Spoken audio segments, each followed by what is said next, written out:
Well, sir, it's early evening as we enter the small house halfway up in the next block now. And here in the living room, we find Mr. and Mrs. Victor Gook. Vic is seated in his easy chair reading some sort of brochure, while Sade, on the Davenport, languidly scans the newspaper. And at length... Is that another large catalog?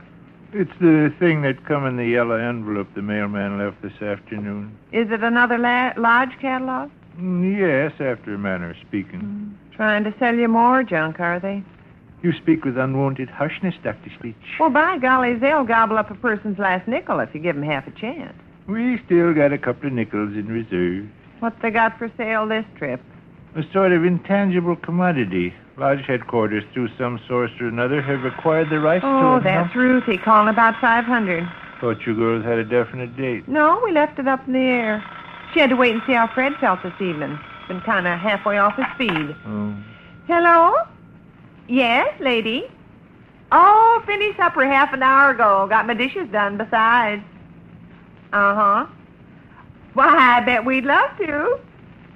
No, I don't even have to ask the big muckety-muck. You scalawags come right on ahead. Oh, now listen. No, but he's forever doing that. Well, if he insists on being stubborn. All right. That crazy Fred says he's going to bring over ice cream or know the reason why. Crazy is right. What flavor you want? Caramel. Chocolate? Caramel. Vic is running around the room on one foot screaming and yelling for chocolate, Ruthie. Yes. Well, fine. Chocolate then, if chocolate's agreeable with Fred. Yes, I guess I remember Fred's fond of chocolate flavor. All righty, Ruthie. You betty, lady. Goodbye. Caramel. Put your shoes on. They're under my chair here. I'll grab them when sweet old lovable Fred arrives. Now, don't you be short and sarcastic with Fred tonight. He's not quite up to snuff these last couple of days. Ruthie said he sneezed 3 or 4 times in succession at the dinner table this noon. How horrible. Well, you just remember to be pleasant. I will hold Fred to my breast and protect him from every wind that blows. Not a single darn thing in the newspaper. Except for the little daily love story. It's just so much piffle. Did you read the front page? Nah. There are 1 or 2 items of interest to be found there. What's the lodge trying to sell you this trip? Honorary titles. Oh? Headquarters has somehow acquired possession of quite a list of them. And they're cheap. I may invest in a few. What kind of titles? Well, here we have member of the board of directors of the Salt Lake City, Southwestern Montana, and Pacific Deadline Railroad. I don't understand.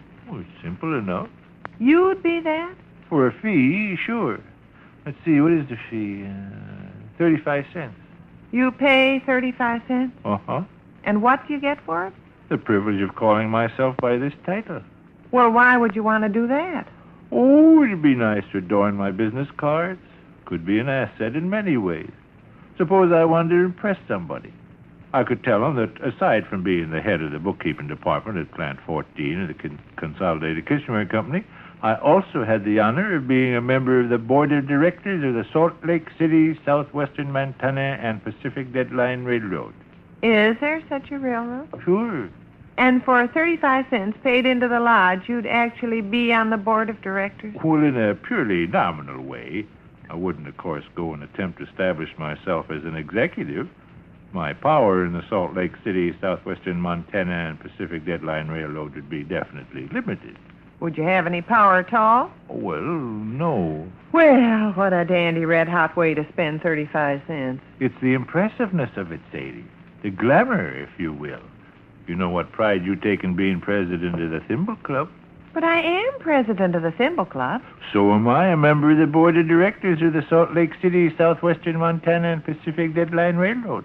If I pay my 35 cents. Oh, ish. I know it sounds a little fakey and feeble on the face of it, but in modern business and progressive civilization, there are wheels within wheels. I'll say. Well, I can see how my having a title like that might rebound to your gratification. Uh-huh. Suppose you ladies are at somebody's house having a bang-up Thimble Club meeting, and Ma Apparat gets to bragging about her uncle or her nephew or somebody. As slick as grease and as poisonous as an adder, you can softly say, "How nice for him. Did I ever tell you Mr. Gook is a member of the board of directors of the Salt Lake City, Southwestern Montana, and Pacific Deadline Railroad? I can see myself. It's just possible. It's just possible. Here's a son of a gun of a title. Ex-monarch of Pershunia and Baskerville, Hulliver Island Group, Caribbean Sea. King of something? Ex-king of something. Oh, now that's the limit. It is a trifle extreme, yeah. If you had that on your calling card and got to showing it to people, there might be doubts and skepticism. Yes. Here's one with more reason to it. Lifetime honorary president of the Tom Bashaw Fine Arts College for Young Women, Dismal Sipijahaya. College president. It'd look nice on your calling card. $1.20. Oh, worth every penny. Here's a long baby. Member of the High Board of Executive Regents, inactive pro tempore, 2 crosses, a plume, and a garter without portfolio for collisionary interstate trusteeships between Maine and Nebraska, Kentucky and Minnesota, Indiana and Texas, without recourse to recall and unconditionally vetoed notwithstanding. That's all one title? Uh-huh. How much? $900? 10 cents. My stars. It's too wordy. Yeah.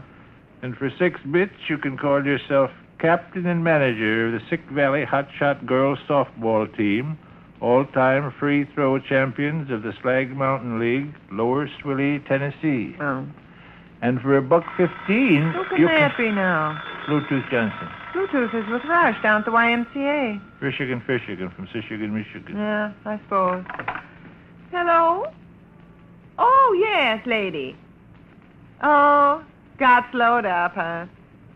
Well, goodness, we're not impatient. Take your time. No, just sitting here talking. You're just this minute leaving the house? Well, dandy, but don't hurry yourself and get all out of breath. Just take your time. Sure. What? All right.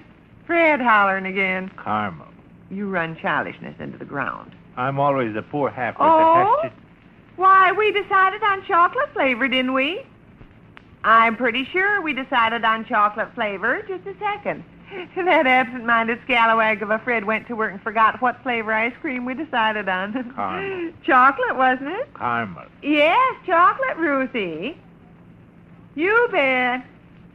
Well, we'll be here, so don't feel you have to run or anything. All righty, Ruthie. Goodbye. Caramel. Hey, there's a chap in Yellow Jump, North Dakota that bought himself 12 titles, set him back 50 smacks. Listen to all the stuff he's got on his calling card. Edward King, 712 West Wood Street, Grape Hunch, Alabama. And here are the titles. Keeper, controller, warden, and manager of the Ohio State Home for Bald-Headed People. Goodness. Oh, that's only one. Supreme vested authority of the Drowsier, Minnesota Coal, Coke, and Lumber Company.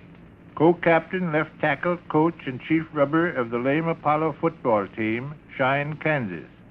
Member of the board of directors of the West Virginia, Charleston, and Rapid Shuttle System. Member of the board of directors of the Overhead Cantilever Bridge, Bass, and Bluin Building. Surgeon-in-chief of the Slusher Junction, Arkansas Bicycle Works. Indefatigable prime potentate. That's all on one calling card. Huh? All that mess is on one little calling card. Sure, and there's a half dozen more titles I haven't read. What's the fella do? How you mean? What's the fella actually do in real life? Oh, let's see. He tells her someplace. Oh, here we are.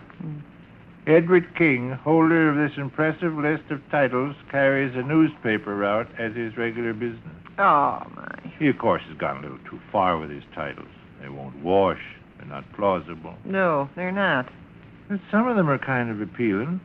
I wouldn't mind having that railroad one, for instance. Victor R. Gook, member of the board of directors of the Salt Lake City, Southwestern Montana, and Pacific Deadline Railroad. Only cost 35 cents. And I rather fancy this one here about... Telephone's ringing. Most likely Smelly Clark. Uh-huh. No, but about these titles, for $1 or so, a fella Hello? could... Well, lady, what honor. Oh, you're at the drugstore. Well, I wondered. Oh? I see. Well, just a second. The drugstore's all out of chocolate flavor ice cream. Caramel. Strawberry? Caramel. I think Fred likes strawberry better than caramel. Caramel. He likes Tutti Frutti better than caramel, too. Shall I tell him to get Tutti Frutti? Caramel. Caramel, I guess, lady. Yes, caramel.